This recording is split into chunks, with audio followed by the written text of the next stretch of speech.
안개의 정체. 마음속에 두려움이 있다고 상상해보자. 당신이 두려워할 이유는 충분하다. 자기 자신이 두렵고, 다른 사람이 두렵고, 세계가 두려우니까. 끔찍한 것들을 알기 전에 천진했던 유년 시절이 그립기만 하다. 자기 자신, 다른 사람, 세계에 관해 알게 된 지식은 깨달음이라기보다는 씁쓸함에 가깝다. 당신은 그동안 배신당하고 상처받고 실망했다.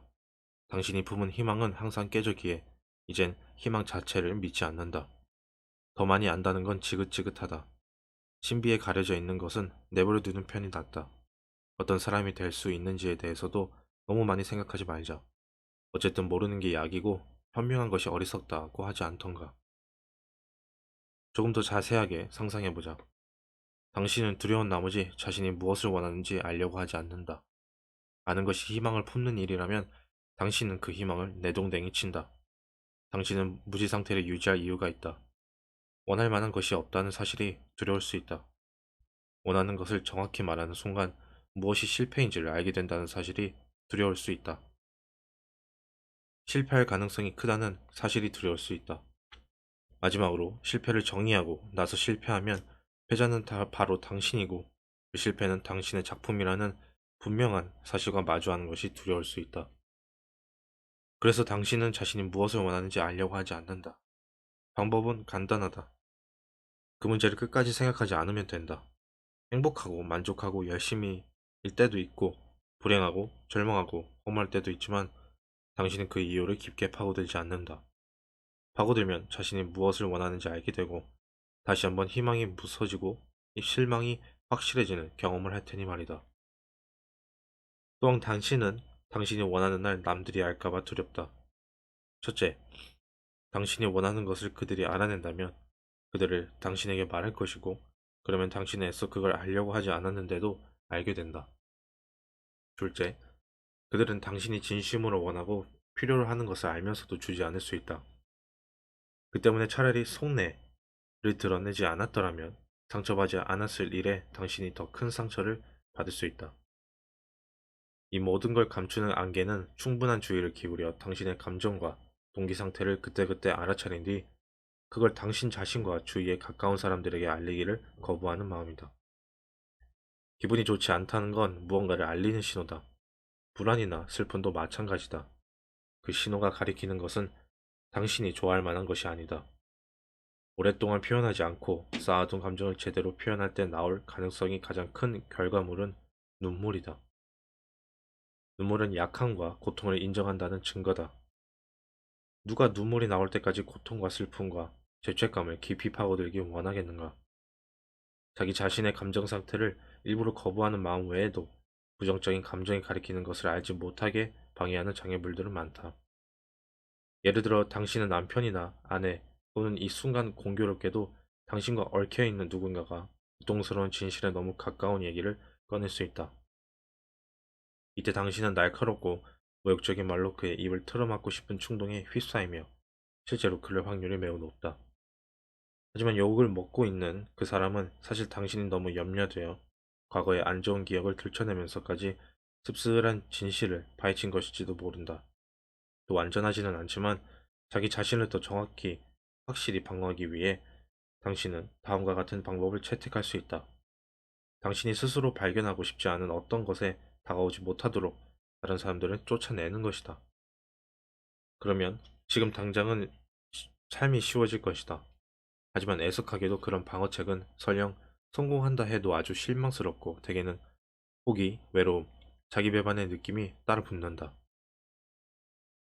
자, 당신은 다른 사람들과 함께 살아야 하고 그들 역시 당신과 함께 살아야 한다. 말로 표현한 적도 없고 확실하지도 않지만 당신에게는 바람, 욕구, 필요가 있다. 그리고 그것들을 추구할 마음도 있다. 바람, 욕구, 필요가 없으면 삶 자체가 불가능하기 때문이다. 이 같은 상황에서 당신이 잘 쓰는 전략은 가까운 사람이 당신을 불안하게 하면 그때마다 실망했다는 감정을 표현한다. 어떤 것, 어떤 것이 당신을 가로막을 때 그의 붕괴하는 사치와 즐거움을 누린다. 당신의 인내를 시험하는 사람이 있다면 그가 눈사람처럼 얼어붙게끔 반감을 분명하게 드러낸다. 그들이 당신을 어떻게 실망시켰는지를 최대한 어렵게 알게 한다. 마지막으로 당신이 쳐둔 안개 속을 손으로 더듬어 돌아다니게 한다. 그곳에서 그들은 안개 속에 가려진 당신의 기호와 꿈에 날카로운 모서리에 부딪혀 상처를 입는다. 그런데 이런 대형들은 시금석으로 삼는 것은 신뢰할 용기가 부족한 것과 깊이 관련 있다. 당신은 당신이 정말로 나를 사랑한다면 내가 내 주위에 펼쳐놓은 끔찍한 풍경을 용감하게 헤치고 진정한 나를 발견할 텐데 라고 생각할지 모른다. 어쩌면 그런 주장에는 비록 암묵적이지만 중요한 의미가 있을지 모른다. 헌신을 시험해 보는 건 가끔 유용할 수 있다. 모든 것을 공짜로 가르쳐 줄 필요는 없다. 하지만 아무리 작아도 불필요한 비밀은 가시로 남는다. 한편 우리는 평생을 자기 자신과 살아야 한다. 스스로 이런 사람이라고 명백하게 표현하지 않음으로써 부족함을 가리면 단기적으로는 자기 자신을 보호할 수도 있다. 하지만 모든 이상은 다음과 같이 묻는 판관이다. 왜 당신은 진정한 잠재력을 드러내지 않는가? 당신은 이상이 없으면 판관도 사라지는 것 아니냐고 되물을지 모른다. 하지만 그럴 때 당신은 목적 없는 삶을 살게 된다. 너무 비싼 대가를 치러야 하는 것이다. 목적이 없으면 긍정적인 감정이 사라진다. 우리가 희망을 품고 전진할 수 있는 힘은 진심으로 원하고 필요로 하는 어떤 것에 다가가는 경험에서 대부분 나온다. 목적이 없다면 우리는 견디기 어려운 불안에 항상 시달리게 된다. 우리 주변에는 수많은 가능성이 널려 있어 선택의 폭이 너무 넓다. 우리는 목적에 집중함으로써 참을 수 없는 혼돈을 억누를 수 있다. 원하는 것을 분명히 하고 열심히 추구한다 해도 실패할 수 있다.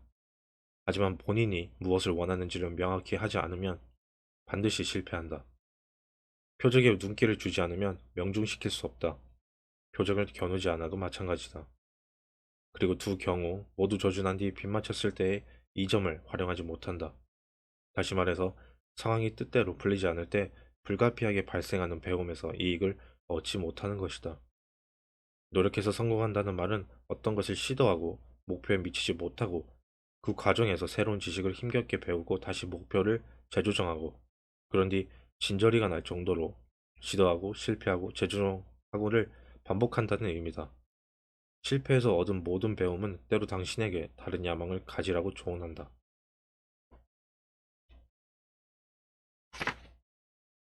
그렇다면 진실을 안개 속에 묻혀두는 대신 당신은 무엇을 어떻게 해야 할까? 당신의 감정을 인정하라. 물론 자신의 감정을 인정하는 것은 아주 까다로운 일이다. 첫째, 외로워서 생기는 분노나 고통, 사소한 것일지 모른 어떤 일에 대한 불안 또는 부적절할 수도 있는 질투가 자기 자신에게 존재한다는 사실이 꽤 부끄러울 수 있다.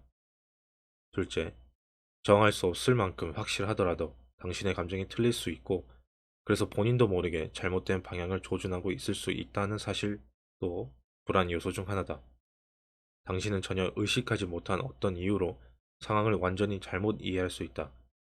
이런 이유들 때문에 신뢰가 중요하다. 여기서 신뢰는 인생의 쓴맛을 아는 성숙한 사람의 신뢰를 의미한다. 순진한 사람이 다른 사람을 신뢰하는 이유는 모든 사람이 기본적으로, 심지어 보편적으로 신뢰할 만하다고 믿기 때문이다. 하지만 살면서 누구나 배신을 당하기 마련이다. 인간은 남을 속일 줄 알 뿐더러 때로는 거리낌 없이 속인다는 걸 경험해본 사람은 안다. 그런 일을 겪고 나면 당연히 개인 차원에서든 종 차원에서든 인간의 본성을 비관하게 된다. 하지만 이런 경험을 통해 인간에 대한 또 다른 신뢰의 길이 열리며 그 신뢰는 순진함이 아닌 용기에 기초한다. 나는 배신당할 위험을 무릅쓰고 당신을 신뢰한다. 그리고 당신에게 손을 내민다. 그런 신뢰를 통해 당신과 나의 가장 좋은 면이 밖으로 나올 수 있기 때문이다. 그래서 적지 않은 위험을 무릅쓰고 협력과 타협의 문을 여는 것이다. 그리고 설사 당신이 나를 배신한다 해도 용서하지 못할 정도가 아니라면 나는 계속 당신에게 손을 내밀 것이다. 그리고 당신을 신뢰하기 때문에 내가 지금 어떻게 느끼고 있는지를 당신에게 말할 것이다. 그렇게 적나라하게 노출하려면 어느 정도 겸손이 필요하다. 당신은 얼마 전부터 나를 무시했어. 라고 말하지는 말자. 대신 이렇게 말해보자. 나는 혼자인 것 같아 외롭고 마음이 아팠어.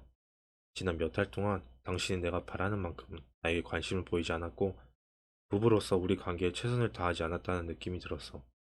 하지만 내가 기분이 상해서 그렇게 상상한 건지 아니면 상황을 제대로 본 건지 잘 모르겠어.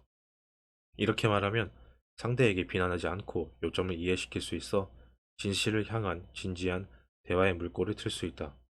당신이 느꼈던 감정의 원인을 잘못한 것이라면 당신은 진실을 알 필요가 있다. 그래야 당신 자신과 타인들에게 고통을 안기고 당신의 미래에 지장을 주는 실수를 피할 수 있다. 가장 좋은 것은 진실을 밝히는 것, 즉 안개를 걷어내는 것이고 거기 숨어 있을 것 같은 날카로운 모서리가 진짜인지 환상인지를 알아내는 것이다. 그중 일부가 진짜일 위험은 항상 존재한다. 진실을 안개에 묻어두기보다는 눈으로 확인하는 게 더 나은 이유는 적어도 위험을 미리 알아차리고 피할 수 있기 때문이다.